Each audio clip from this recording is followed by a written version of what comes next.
Hello? Hey everyone, my name's Sugi Yamagawa, and today on VTube in my slow life hobbies in my 30s, we're going to be talking about fall foraging. But before we get into I have prepared a little presentation. Emphasis on the word little, because, if I'm being perfectly honest, I haven't put the most amount of effort into this that I would traditionally like to put into a thing. So please don't have the highest expectations of the slideshow you're about to see, because yeah, it's been a while since my college days, and I think that was probably the last time that I've made one of these presentation things. But yeah, I have been thinking about, well, some of you may be asking, okay, why this? Why something different? Well, hey, I want to do a bunch of different things, and part of that is I have a fairly wide interest in terms of like hobbies. Like there's lots of, I always like to get into like all sorts of different little things. I am not the master of anything. I prefer to be the jack of all trades. I prefer to do a little bit in everything. And that's just kind of sort of like one of my life philosophies, views on like life and stuff and things I want to get into. So we're going to be doing something a little bit different. As you can see behind me, this is my little like shop background that I actually I think this is actually the first time on the channel that I am actually like having this out, and like you can like actually like kind of see it fairly well. I know at some point there's a little stool right off my, what is it? My right shoulder? Back there underneath the clock. I actually kind of want to try building that one of these days, but that's going to be a future plan. And for those who are more used to the projects and like woodworking and different stuff of the channel, I have stuff I want to do. I have stuff planned. It's just a matter of actually like spending time and getting materials. And for the past 2 weekends, I have been traveling out of town and have not been able to like actually get my hands on things I need to do that lets me do things. So this is kind of going to be a little bit on the, and actually, you know what, with all that said and done, let's see here. If I do, let's see, yep, yay, okay, cool, sweet. So this is the dumb. So here's kind of like roughly an idea of the quality of this PowerPoint presentation you're about to see. And also, I am on the topic of fall foraging. First off, might as well go ahead and issue the disclaimer. Any wild plants you eat, if it is up to you to make sure that you're not in harm. And also, I would recommend, if you can find one, different like parks. I'm sure there's also various like education, because there's actually a couple like what's the word I'm looking for, non-profit, especially like nonprofits that are like more focused on like gardening and different things like that. Some of those will actually do what are called like edible plant walks and stuff. And yeah, if you have like more interest in this, look for stuff like that. Places where you could like potentially find that information is like various like park social media, various like more green oriented nonprofits, or like nonprofits that are interested in like urban agriculture. I would say if you wanted to like learn more about this from like actual people and not some silly anime man on the internet, by all means do that. That's like the best way to like stay safe. But so the presentation is mostly going to be focusing on native plants to Eastern North America. Literally like an hour before the stream, when I was kind of like thinking of like, okay, is there any other like really good stuff I could have missed in terms of like preparing this? And I thought of things. I thought of various like apples, for instance, very classic fall flair there. Pears, there's definitely, and those fruits are out there and they exist, but those are more naturalized, planted species of like trees and plants and stuff. So I'm kind of focusing on stuff that is stuff you can actually, like, if you were to just go out into the woods, you could like fairly readily find it. So that's going to be the main focus of what I'm going to be talking about.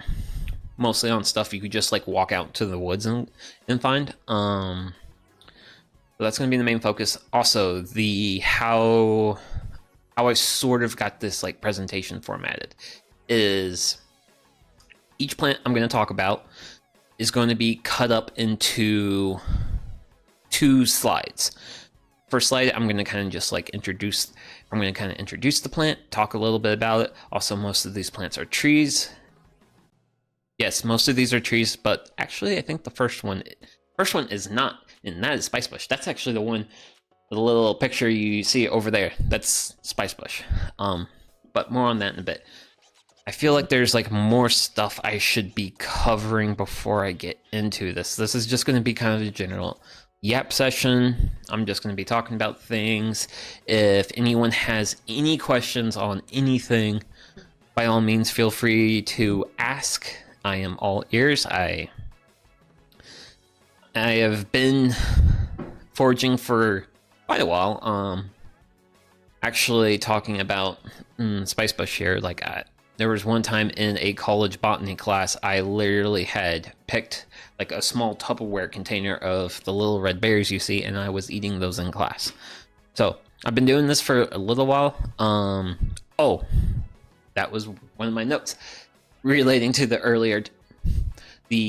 earlier mention of like safety and all that good stuff. A lot of the plants I have selected are pretty easily to identify. They're pretty easy to identify. They're really generally, most of these should be pretty straightforward in terms of the like actual like identification of the plant.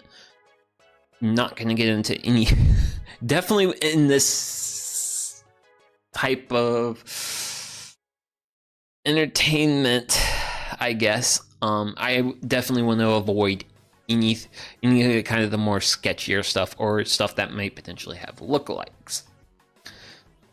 Okay, let's see. Is there anything else I am forgetting about? Don't expect a whole lot out of me out of the stream. This was really thrown together at the last minute. I had literally just put this presentation into OBS like a half hour ago, and I was working on it up until I decided to put this in, but like actually get like all this set up. So please do bear with me. And also I will be kind of flying by the seat of my pants. I do have a handy dandy book with me if I feel like I stumble over anything and I need to clarify anything. And cool. So I'm going to take a quick sip of water and we're going to get into this. Okay, excellent. So let's see here. Let's hope the technology works. Hey, would you look at that? It looks like the technology works. So we are going to be starting off with perhaps one of the first plants I actually got into like foraging, and that is the humble but yet mighty spice bush, Lindaria benzoin, I think. Don't, please, by no means hold me to my Latin, please. Don't. I don't, but yeah. So for these introductory slides, all of them are going to have a little map down there in the lower left-hand corner, and that's kind of to give you an idea to know if, hey, if you see anything you see, here's where you may or may not find it. And I will also go ahead and say that do take some of these maps with a bit of a grain of salt, because all these plants have their preferred like habitat.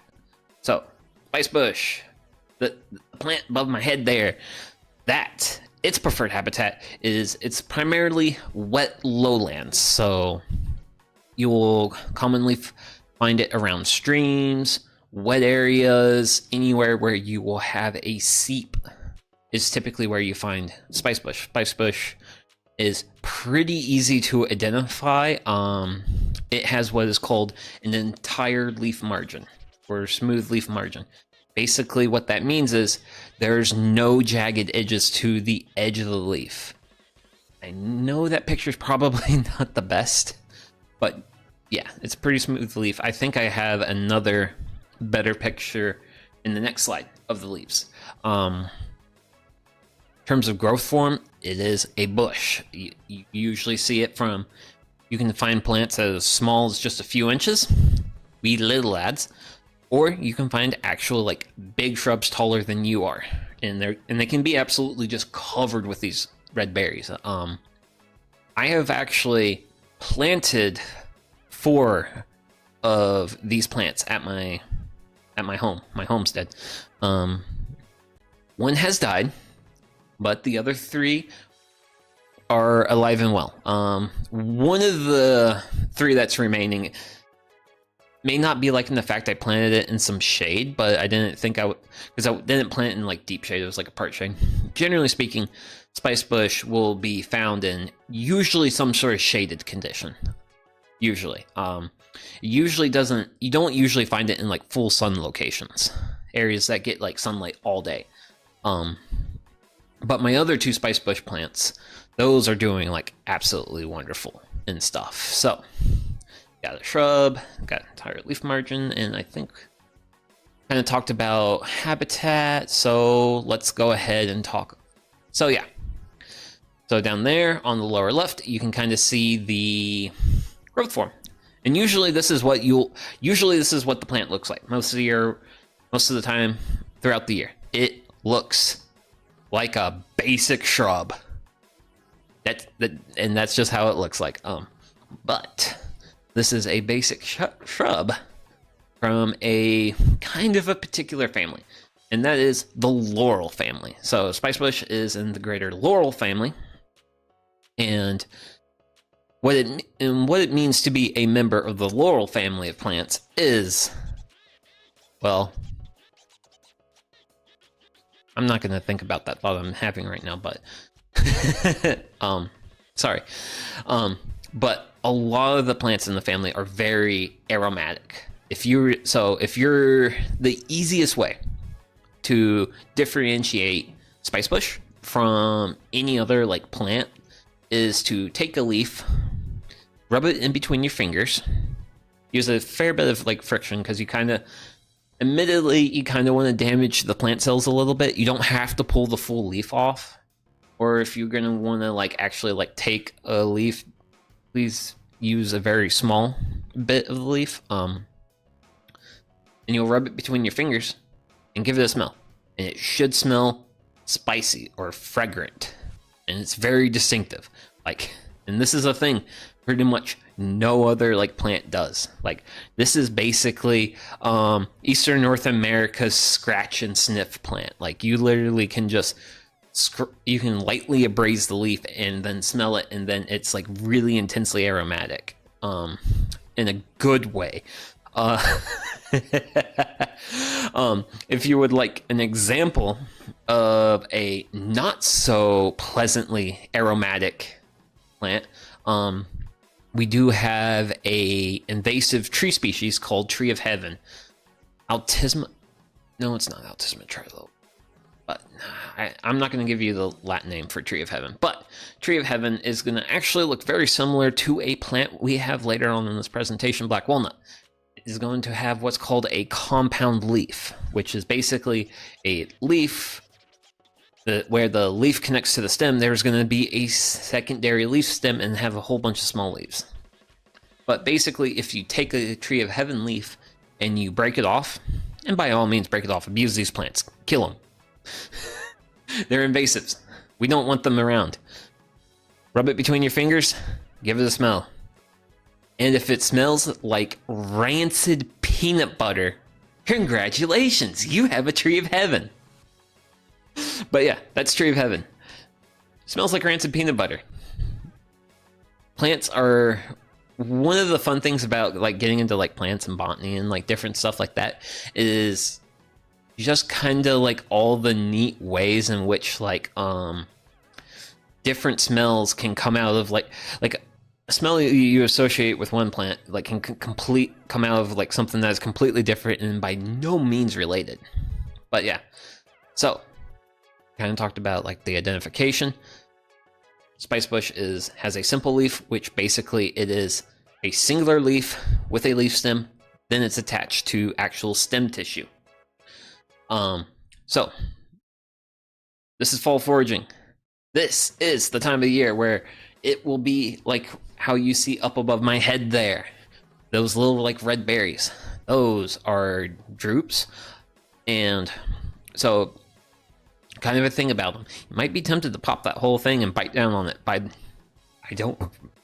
Excuse me there.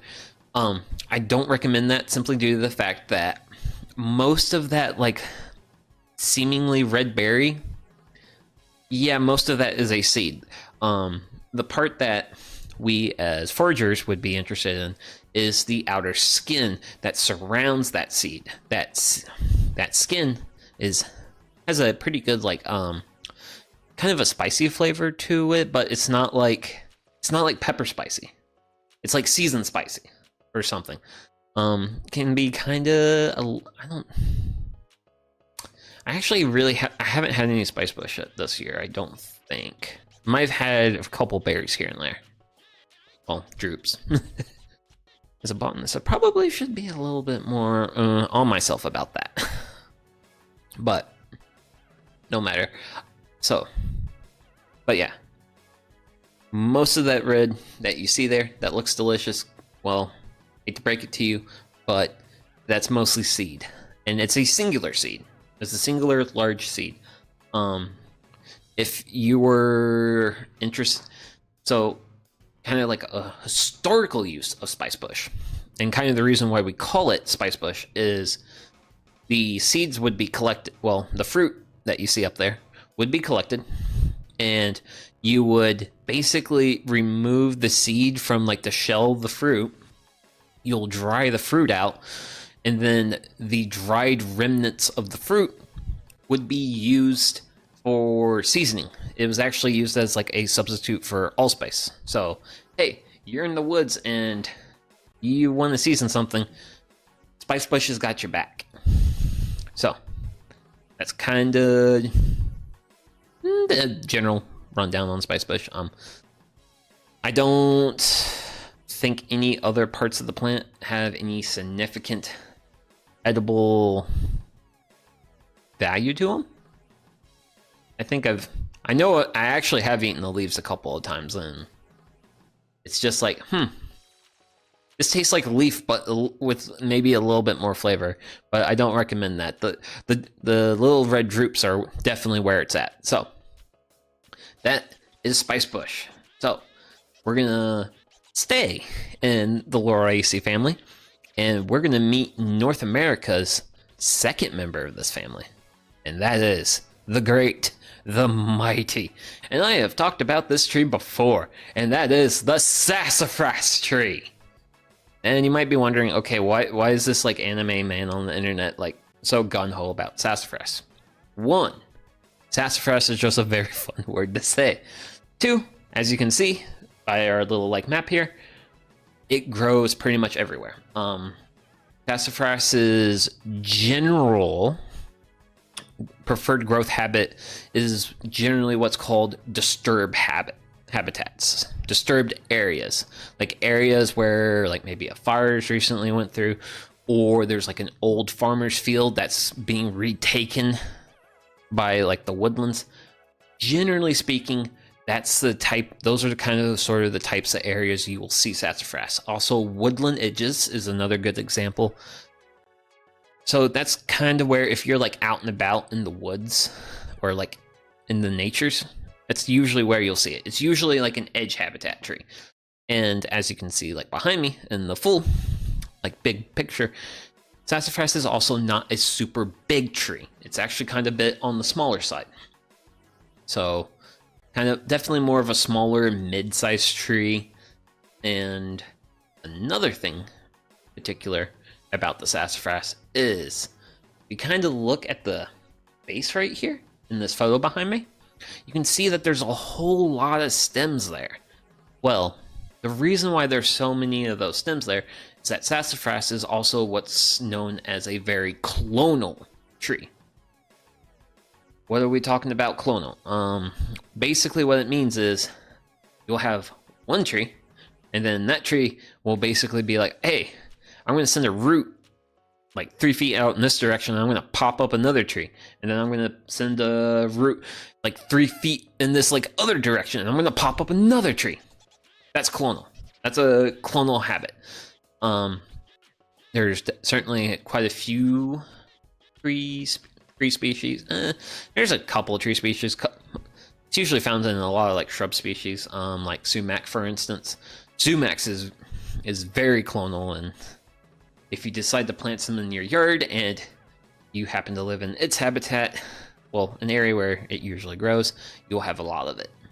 So, but yeah, generally speaking, sassafras is tree, disturbed woodland areas. Actually, we're going to talk more about the identification of sassafras. Here we go! So, here, above my head, is the leaves, which, as a young lad, I certainly saw them, looked at them, and called them, and, well, my young self's name for the sassafras tree was like the dinosaur foot tree. But yeah, sassafras leaves, as you can see, have a really distinct shape. Looks like mitts. As you can see in the photo, generally speaking, most of the mitts are like 3-lobed, but you can also have a left-hand mitt where you'll have like a big central lobe, and you'll have like a small lobe off to the side, and you'll have right-hand mitts, which is basically the opposite of that. Also, leaves closer to the growing tip, those will be like round, just like, well, not round, but oval. If you look next to that picture over there, that is like a smaller leaf. So, very distinct leaf. The bark of sassafras, it is orangish. It is actually quite noticeably orangish, and that really helps differentiate from a lot of trees that grow in Eastern North America, because the only other tree species I can think of off the top of my head that will have orangish bark would be Osage orange. Granted, Osage orange does not have lobed leaves. The leaves on Osage orange, I think they're serrated, whereas sassafras's leaves have like a smooth leaf margin, basically no jagged edge bits. But yeah, very distinct leaf. The twigs, and we're talking like the ends of like the little branches. Sassafras is a tree that will photosynthesize on its young branches, and because it does that, they will be green. So usually a lot of tree species will have brown twigs. Sassafras, the small twigs will actually be green, because it actually does a little bit of photosynthesizing there. There's also another noticeable, there's another tree that does that, and that is box elder. Its Latin name is Acer negundo. It's kind of a fun, neat tree. Honestly, it's kind of more of a trash tree. Granted, I think sassafras also sometimes gets that trash tree rep. But yeah, so It's generally a little bit about the plant, about the identification. Okay, anime person, how do we eat this? Well, here's your hint. It's over here. It's tea, and before anyone panics, no panicking, okay? Let's be calm. Sassafras doesn't give you cancer. Because way back, well, not necessarily way back when, like, I think it was like the late 1960s or early 1970s, there was a study published that said that saffrola, the oil in the sassafras, well, mostly in the roots. Sassafras is actually where we get root beer from. Actually, the inventor of root beer originally called his beverage sassafras tea, which it was technically more of a tea. But his friend said, you'll sell more of it if you call it root beer versus root tea. But yeah, you can make a tea out of the roots. But it does contain a chemical in it that gives that like distinctive, like medicine-y, really good flavor called saffrola. And that is, well, there was a study done a while back, and they're just like, this causes you cancer. Well, it gave cancer in rats, but the dosages they gave the rats was the dose of a thing that you will just get cancer from. If you too much of anything is always a bad thing. And basically, this is actually something that this is probably the most controversial plant on this list. But hey, I've had sassafras tea and I've lived to tell the tale, and I think it's a really neat plant. Another way, well, do I want to talk about you know what? We can do kind of a segue and talk about the other way to eat sassafras. In case anyone wants to get too angry with me, because I'm talking about how to have the I guess more traditional way, I guess, or the best way to enjoy it. Granted, there's nothing wrong with what I'm about to describe, and that is the leaves. If anyone here is familiar with Cajun cooking, gumbo, you'll notice that gumbo traditionally will have a fine sprinkling of green across it. That is called filet. And filet is actually made up from dried sassafras leaves. And basically you just dry the leaves out, grind them up, sift them, get them into a fine powder, and they're not really so much of a flavoring agent, but they are a thickening one. One fun thing you can do with sassafras is you can actually just take a leaf, and if you're going to do this, I recommend finding the youngest looking leaf you can find, because usually when a plant's leaves are young, the cell walls haven't fully formed up, and the leaf is a bit more tender. It's a little bit easy on the chew, but sassafras leaves actually generally chew pretty well, but if you get a young one, they'll chew even better. But if you take one off the tree, pop it in your mouth, give it a nice chew, you'll notice your saliva will start to thicken up, which is kind of just like a kind of like fun, neat thing with the sassafras. The leaves are a really good thickening agent that the Cajuns have traditionally used for like soups. But yeah, the thing it's most known for, most of its notoriety, some think bad, some think whatevs. I'm more in the whatevs camp, is root beer. And it's actually a really pretty like tasty beverage. I know some people out there aren't super big into like kind of like the more medicine-y flavors, but hey, I am a fan of Jägermeister, and I'm a fan of it neat. And by neat, I mean like nothing else added to it. And I kind of like that stuff, so I like sassafras. And also, like, sassafras is like one of the most like beautiful trees in the fall. Like, this isn't technically a fall edible. I mean, you can mean, you can forage for it now. You can actually forage for the roots in the winter.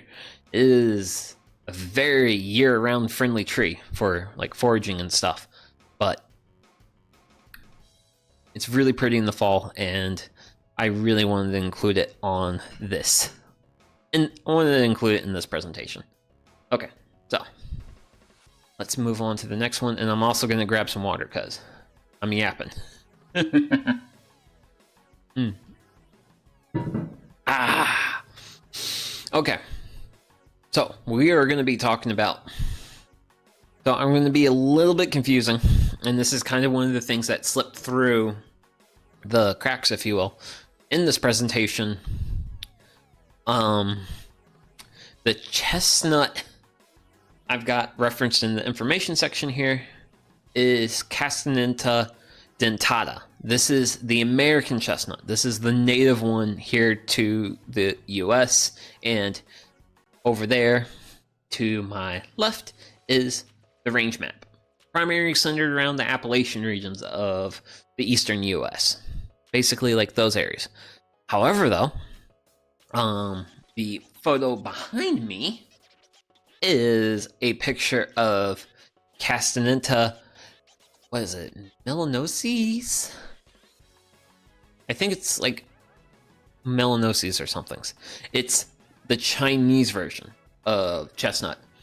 The reason for this is because there was a big chestnut blight, because people brought in these Chinese chestnut trees, and the American ones did not have any built-in resistance, and they are kind of reproductively dead.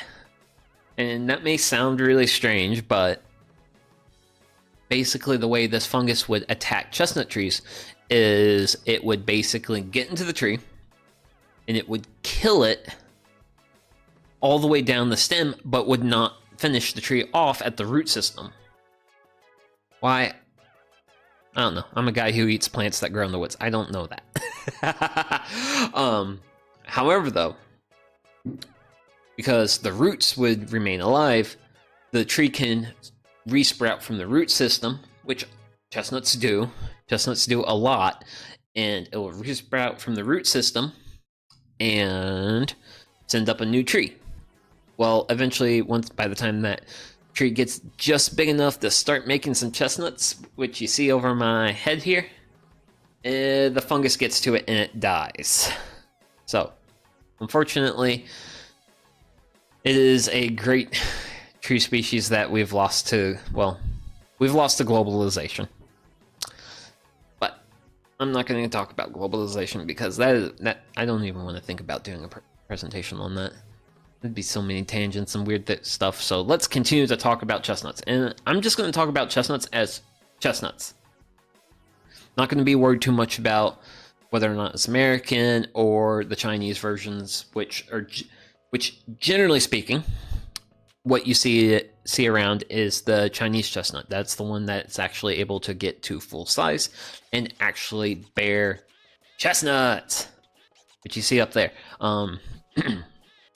So, identification.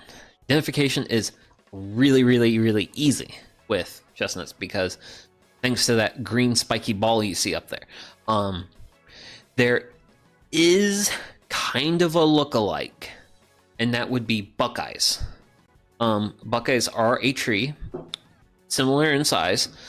However, though, a buckeye, so as you can see on this limb behind me, you have leaf, then you have a leaf on the other side, and then you have a leaf on the other side all the way up the stem. That's called alternate leaves, and these are also simple leaves. These aren't compound leaves. Buckeyes will have what's called a compound leaf.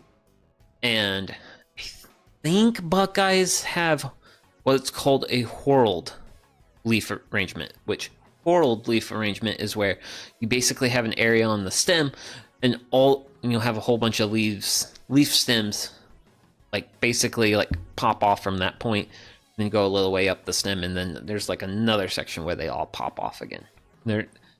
There's kind of a pattern, but it's not like flip-flopping like you see with the chestnut. Also, chestnuts have really distinctive sawtooth leaf margins. So as you can see, just above one of the tips of my hairs back here, you can kind of see like how that leaf is jagged, and there's a bit of a wispy hair there.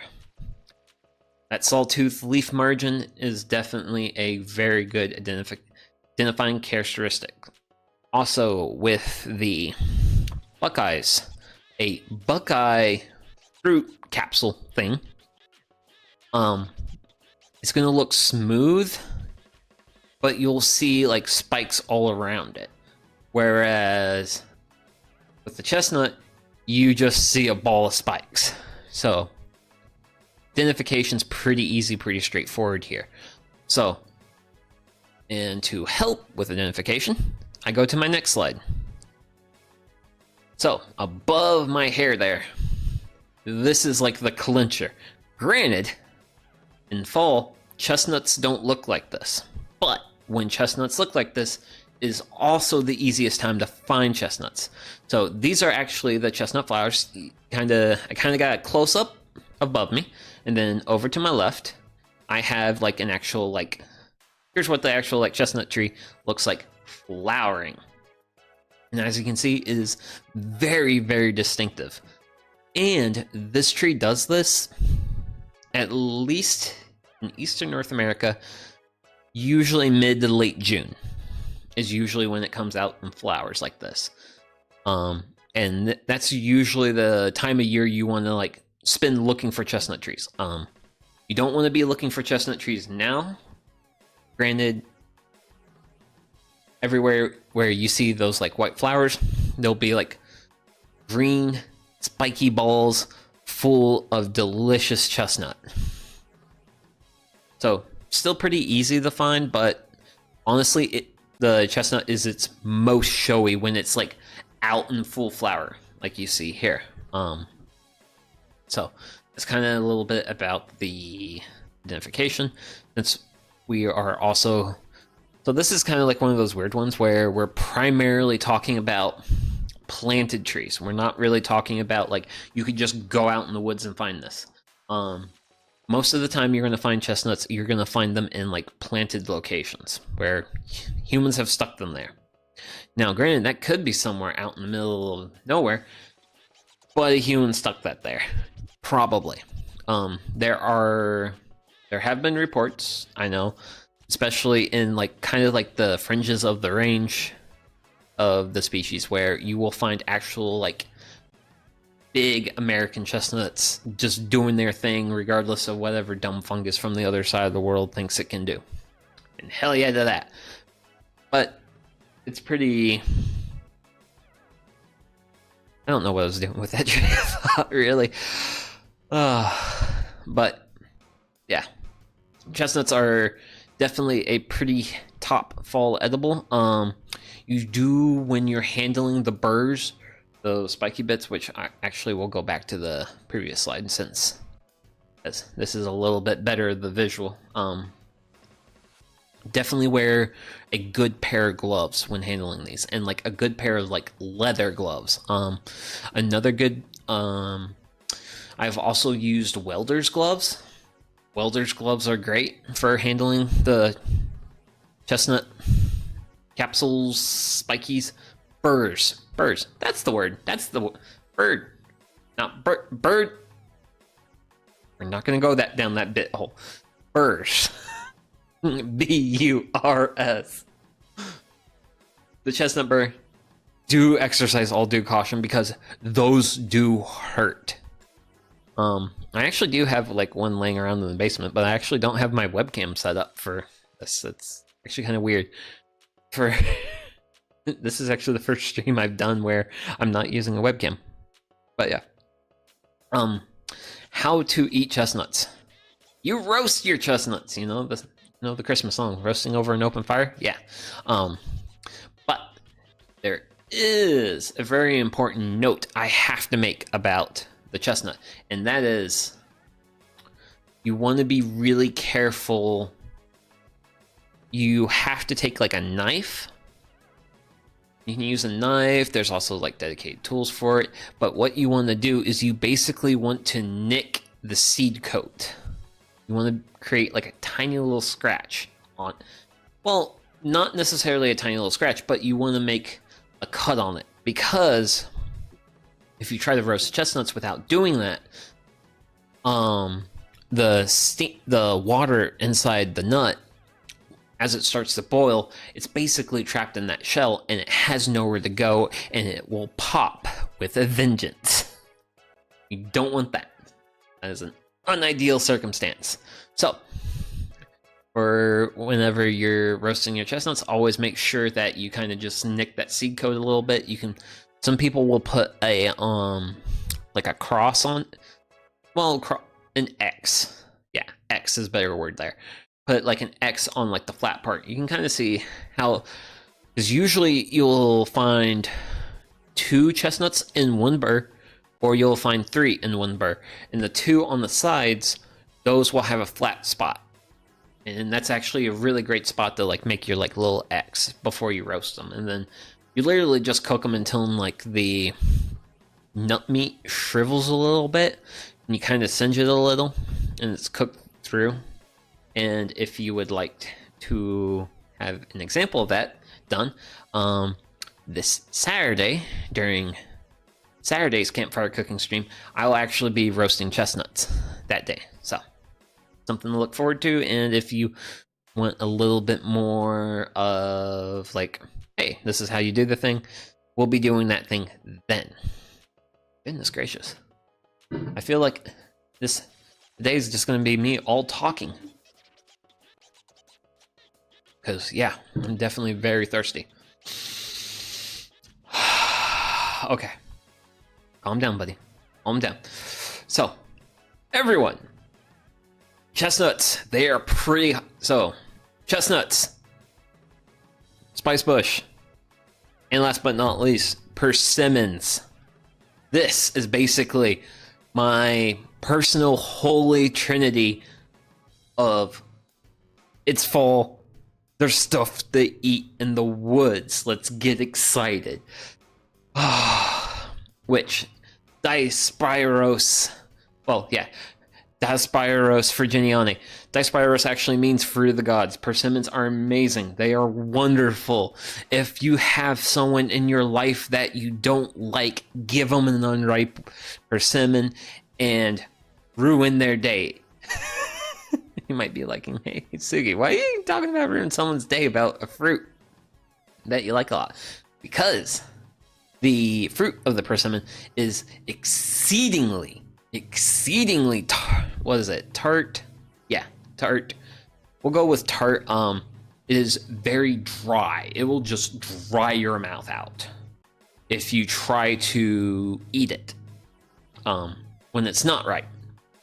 But as far as like when it is ripe, we'll talk a little bit more in the next slide. So persimmons. Persimmons are also similar to sassafras and where it grows.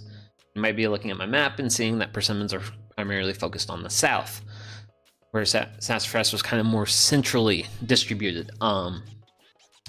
Persimmons are usually edges of woodlands and disturbed sites in terms of like where you'll find it like growing in the woods. So if you were to go straight into the middle of the woods, you can find some persimmon trees, which is kind of the reason why we have this middle picture for the persimmon, because another identifying characteristic of the persimmon tree is that it has this really knobby bark to it. So it really, and I'm sure some people are probably looking at, you can tell the difference between trees just by looking at their bark.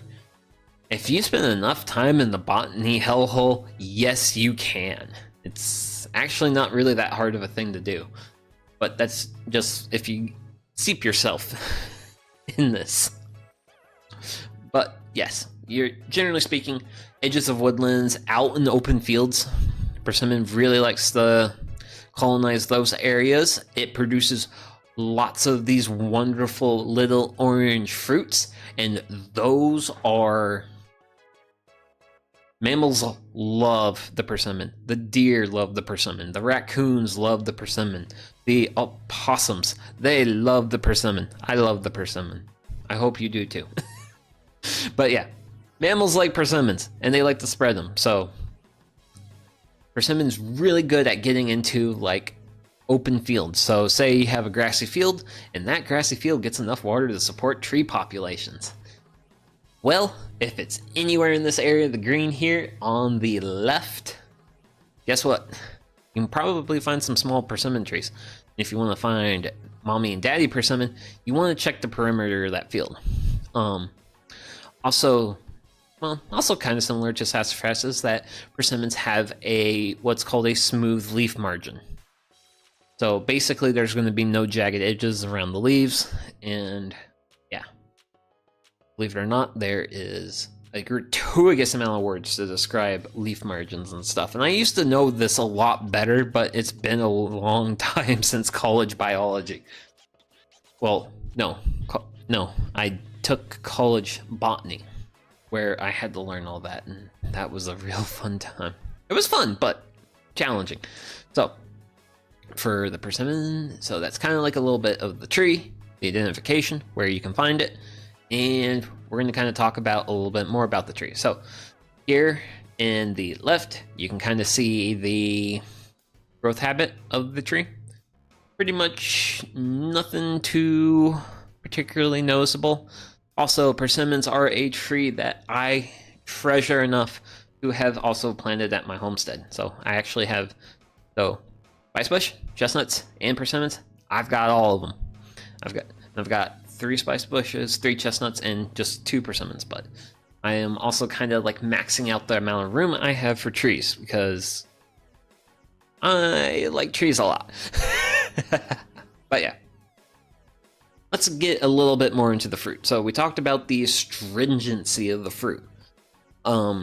Generally speaking, other people, when they are talking about the persimmon, they might say that you have to wait until the first frost in order to eat persimmons. Those people don't know persimmons. You can eat persimmons. The secret to finding the right persimmons is this. You have to fight the ants for them. By that, you will not be picking persimmons off a tree, you will be picking them off the ground. Generally speaking, that's how you find your right persimmons.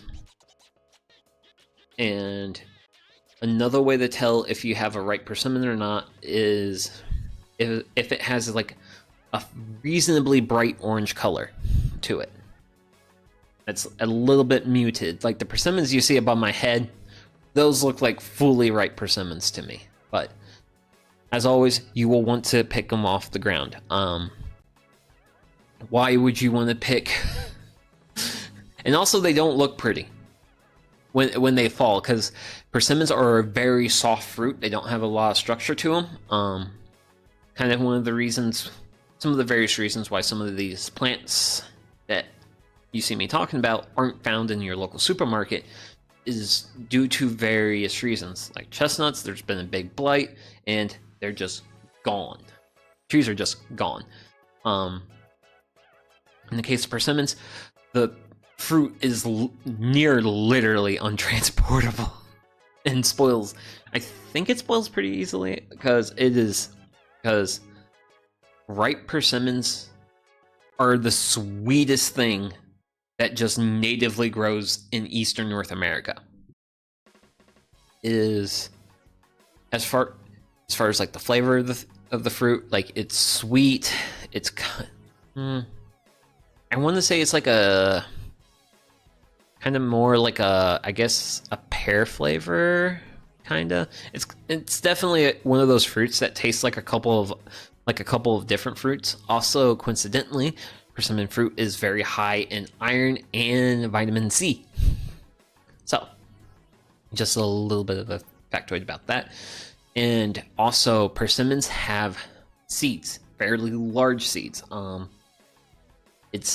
Persimmons are definitely, if you just like eating a fruit and not having any seeds in your fruit, I hate to break it to you, but persimmon, the Native American persimmon, it's probably not for you. It's definitely definitely a seedy fruit. They are fairly largish seeds. maybe like I would say like probably like a centimeter and a half in size, like length, and then maybe like half a centimeter wide. So they're reasonably large seeds. And generally how I eat them is I'll just pick the seeds out with like my teeth. Like I'll just like munch, like I'll eat my persimmon like a pizza. Like I'll just take slices out of it. And if I do it right, each slice that I take out of the persimmon has just one seed, and then I fish the seed out, spit the seed out, and then rest of it goes down the hatch. And you can also bake with persimmons. I have heard from other reputable sources that persimmons can be baked and baked into bread, and I could only imagine how wonderful persimmon bread would taste. But I would also have to gather a whole bunch up, collect them, process them, all that fun stuff, and that's a lot of work. And I've got ripe persimmons in front of me. I'm just gonna eat the persimmons. So that's the persimmon. Keep having a look. But also, I'm just like talking a lot.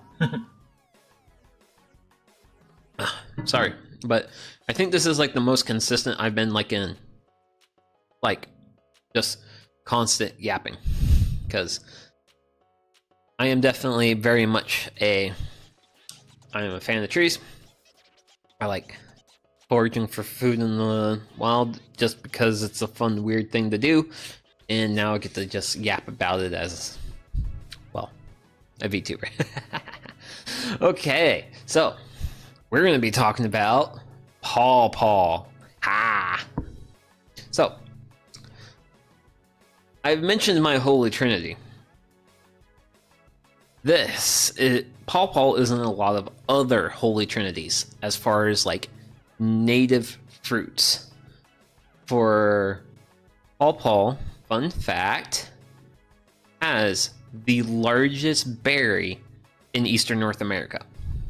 And it's also a very good berry. But, so for now, we're going to just talk about where to find the plant.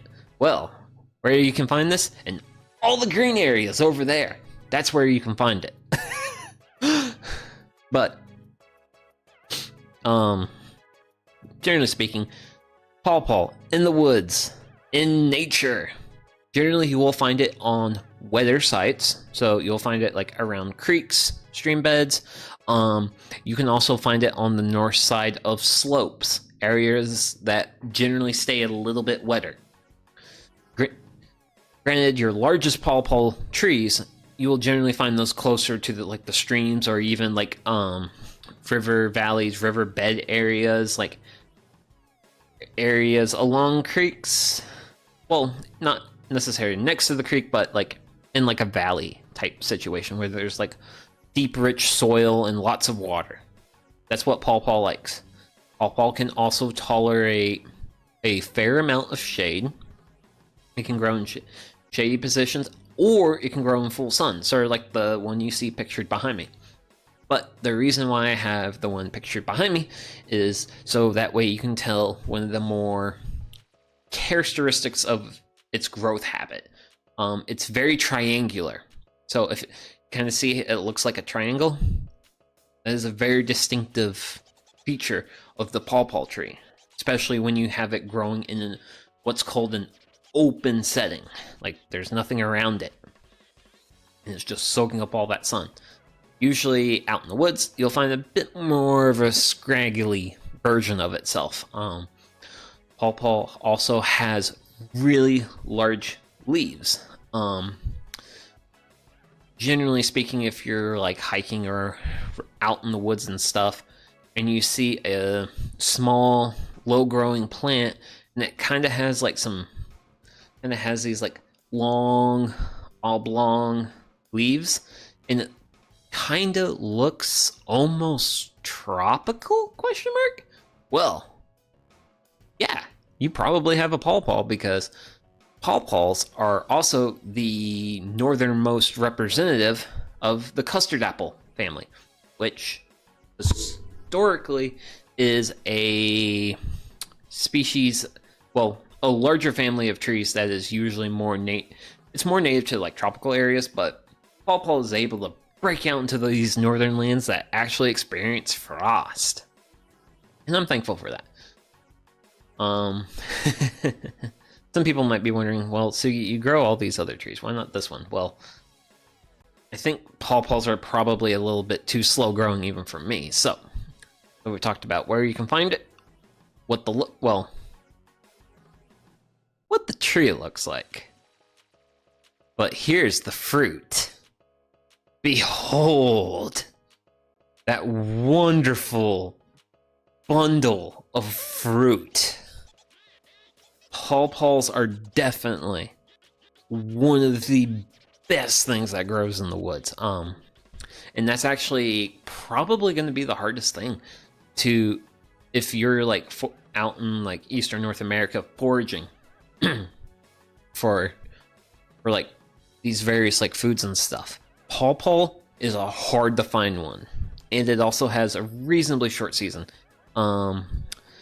Where I currently live, usually pawpaw season's like 2 weeks, and you have to beat the coons and the possums because they love this fruit, as you can see. So that's like the fruit bundle like out in the wild, and then over to my far left, that is the fruit cut open. So unlike other trees and various food sources that we've talked about here today, there's a lot to eat here. Also definitely a lot of seeds, but that's just stuff grows in the wild. It puts out fruit to make the next generation happen, and pawpaw is no exception to that. So, but it's definitely a larger fruit. It's definitely worth your time. You can eat it just straight like this. I have had it like this multiple times. I've also heard really good things of pawpaw ice cream, and man, that would actually be some really good like ice cream. As for the flavor of the pawpaw fruit, a lot of people have a lot of different opinions. Some people, me personally, I think pawpaw is like bananas. It's like a banana apple hybrid in terms of like flavor. Some people think it's like a hybrid of like banana or maybe pear or something.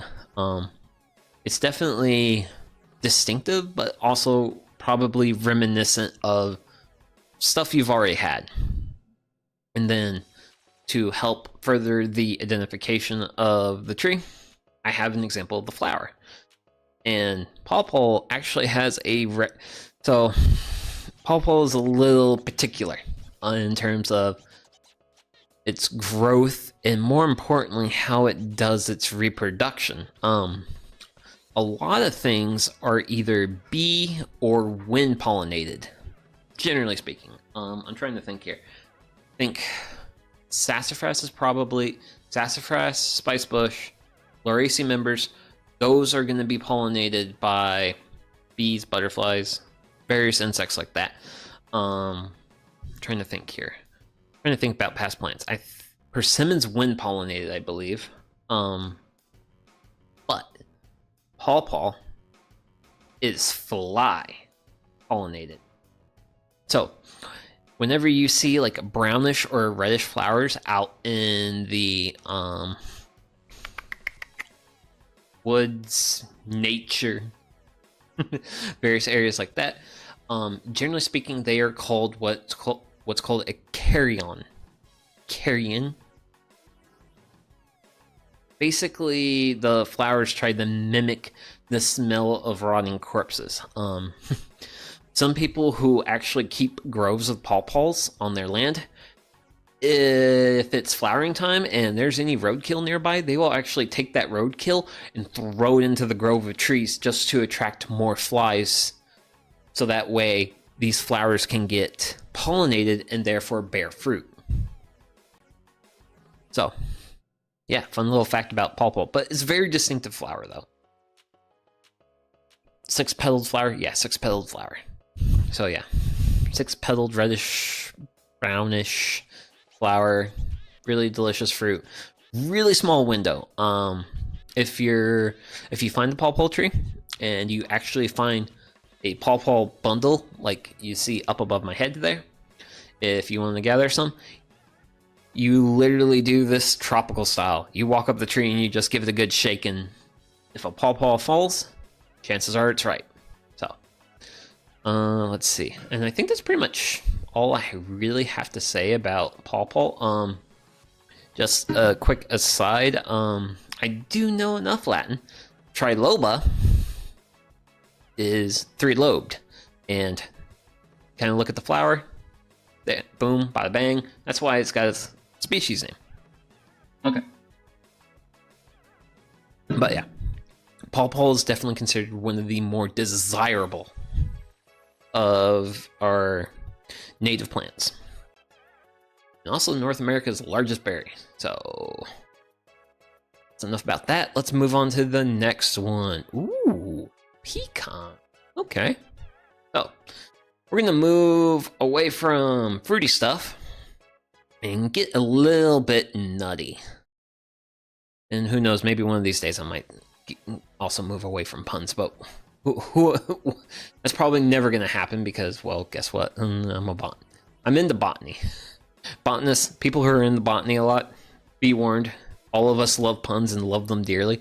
So, this one, definitely the one that we have had a more limiting range. As you can see, it is primarily concentrated around the Mississippi River Valley and also parts further west. So, as far as talking about edible plants of Eastern North America, definitely a fringe case here.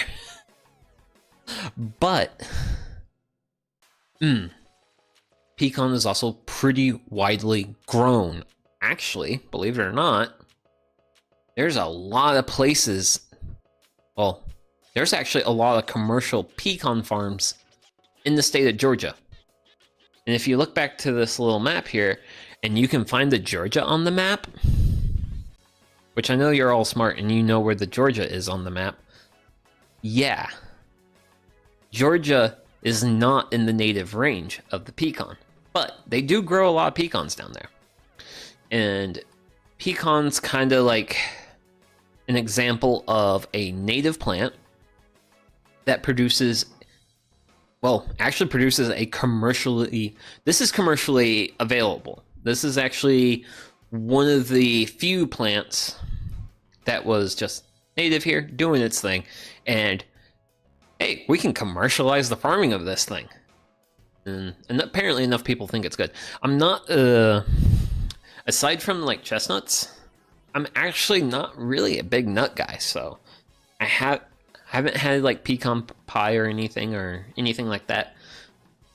But yeah, it seems like it's limited in its range, but in reality, you will find it will have a much broader range than what you'll expect, simply because this does get planted a lot, and there's like plantations here in the US that are nowhere near this green area on the map. So, pretty widely found. Well, it can be found near you, is basically what I'm trying to say. But as far as its preferred habitat, you might be noticing that it's really concentrated around that squiggly line. And then you kind of see that the green really follows that squiggly line on the western side of the state of Illinois. And you might see Illinois is there in the species name. Well, that's because pecan really likes river valleys. River valleys growing next to rivers is where pecan is at its happiest. And pecan's probably the biggest tree that we're going to talk about today. It can get 90, close to 100 feet tall. It can become a very big tree. As far as identification characteristics of this tree, as you can see, we got our nut up above my head here. So you have this like outer shell of the nut. That nut is, well, that outer shell always splits off into 4 pieces, and I think I've got another slightly better picture of that in the next slide for pecan. But this is also one of our compound leaf trees. So as you can see, you'll have, if it right above my hair, yeah, if I lean right over, you see this little green stick thing. That right there. That is a leaf stem that other leaves come off of, and this is what makes a compound leaf, because in the fall, this little leaf stem right here, that's gonna fall off the tree with the rest of the leaf in the season where the pecan like loses its leaves. So it's definitely reasonably distinctive. Let's see, what other photos do I have? Actually, I did not. Oh, well, okay. We're gonna kind of do all right here. So you can kind of see the the general like growth form. It's very vase-like.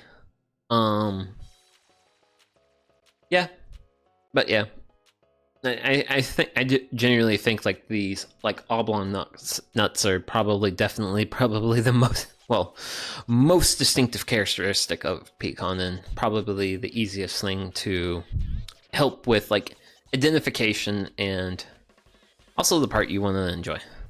I mean, pecan's not a thing I want to go out and seek out. That's going to be a thing with some of these like later species we're talking about, because it's like, hey, I'm going to talk about the stuff I really like, and then we're going to get into stuff like, hey, look, pecan, you're here. Keep doing what you're doing, man. But yeah, there's a lot of people who are a fan of pecans, and I'm not one of them, but that's all right. So we're actually going to talk about another compound leaf tree next, and this one is black walnut. So here's actually like a really good example of a compound leaf, because you'll have like the little branch here, and off that you have like all these green small branches, and then you have like all the cute little leaflets attached. But yeah, black walnut, as you can see there, really wide ranging. Pretty much can find it in any part of Eastern North America except for the northernmore regions, and it doesn't really like the more southern regions. But pretty available, pretty easy to find. Fairly widespread. Natural habitat, usually it prefers more moist sites. It is definitely a tree that prefers full sun, much as possible. Not particularly shade tolerant. Definitely likes deep moist soil. Yeah, I think that's pretty much most of what I know of black walnut.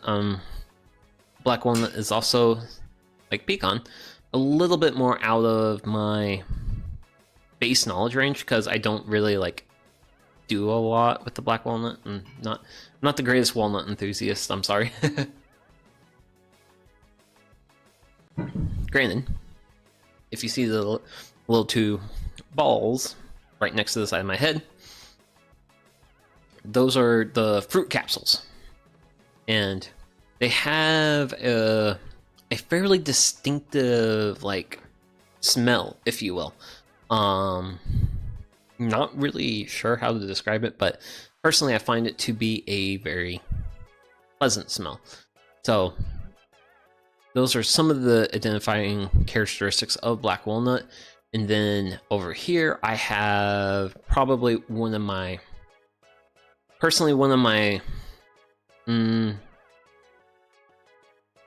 the word? Bark's the word, but not... What happened to that train of thought? I don't know. Oh, goodness gracious. But yeah, pretty... Oh, the clincher in the identification is a really like dark colored bark. Yeah, that's walnut.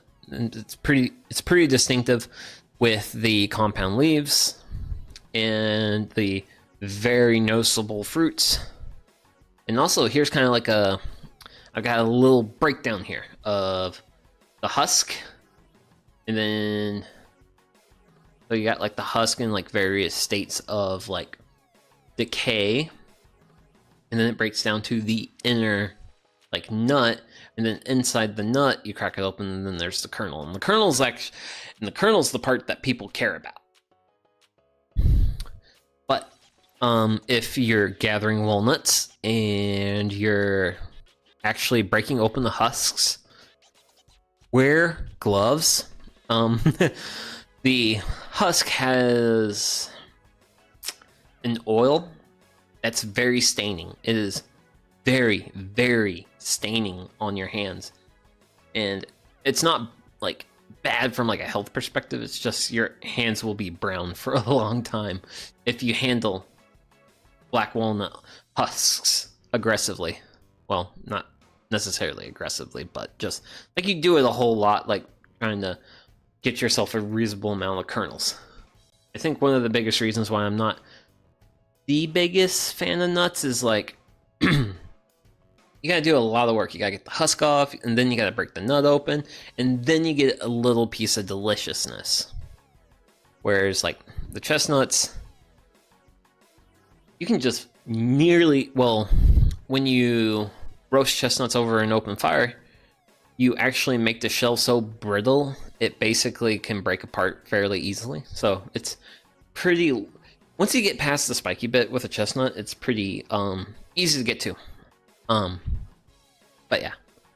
Also, I do want to go ahead and do a quick aside. I probably should have made another slide, but believe it or not, this is actually the last plant on today's presentation, because that is how rushed this presentation was. I didn't really have like the greatest amount of material prepared. But there is a related plant, granted it is certainly a lot more limited in range, called butternut, and it's similar to black walnut, but it's actually supposedly, according to sources, I haven't actually done a taste test for myself, but butternut, as its name describes, is a much better tasting nut than the black walnut. I assume black walnut is one of those things where it's just okay, whereas butternut is kind of like, ooh, okay, that's pretty good. But yeah, that's just kind of, it's pretty similar, except I think the most distinctive thing in a side-by-side comparison is butternut will not have as dark of a bark. It'll definitely be a lighter color to it. So, and with that, we've reached the questions portion of today's stream.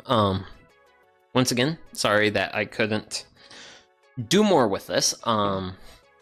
But this was, since I've been having like a lot of, not necessarily trouble, I've just been traveling a lot, and I haven't had a lot of time to like actually like pull together like materials for actual like making streams. I figured that, and I wanted to do stuff like this. I wanted to kind of do, I definitely want to do more talking about plant stuff, where just like, hey, here's like different plants, their uses, fun stuff like that. In the future, I will definitely make an effort, definitely more of an effort for these types of streams. But yeah, I just wanted to kind of take a crack at doing something like this, so I hope you like it. I mean, of course, by any means, I am open to questions, but I don't see any populating, so I'm just gonna just like chill for a second. Absentmindedly yap. But yeah, thoughts I should.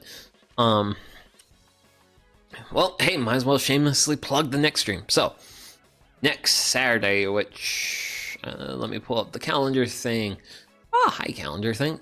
Ooh, the 5th. Okay, so the 5th, starting at roughly the same time, 6:30, I will be doing a campfire cooking stream, which for now has kind of been one of my more favorite streams to do. But as far as the schedule is concerned, I just put dinner. Well, I have thought about the dinner that will be made, and the dinner that will be made is taco soup. So it is similar to Straw Hats in the sense that it is a dish that is very, very near and dear to my heart. Actually, today, today was the first proper start to fall weather, and basically from now here on out, I'm gonna have more fall weather for my location on the rotation. So if you like the campfire cooking streams, then guess what? There's going to definitely be a lot more of that happening in the pipeline, simply due to the fact that the weather's going to actually be great for it. I won't have to be like being over a fire when it's 80 degrees outside is not particularly fun. At 60 something, it is nice and cozy. So let's see here. So that's pretty much going to be that. On a related note, I did mention this earlier, is that I have some chestnuts prepared, and I think I might go out and buy some, because I know there's like different like sellers in my like area that are selling chestnuts right now. So I might get some. I'll make an effort to get some chestnuts, and I'll hopefully have some ready by that stream. That way we can also roast chestnuts over an open fire. So I think it should be a pretty fun time. But yeah. Okay, no questions? Great. So, this is Sugi Yamagawa. Whatever it is, whether it's morning, day, night, whatever, I hope you're having a fantastic day, and I hope you'll continue to live your best life out there. I'm certainly going to make an effort here. And with that, I will see you all in the next one. Okay. Bye-bye. Yeah.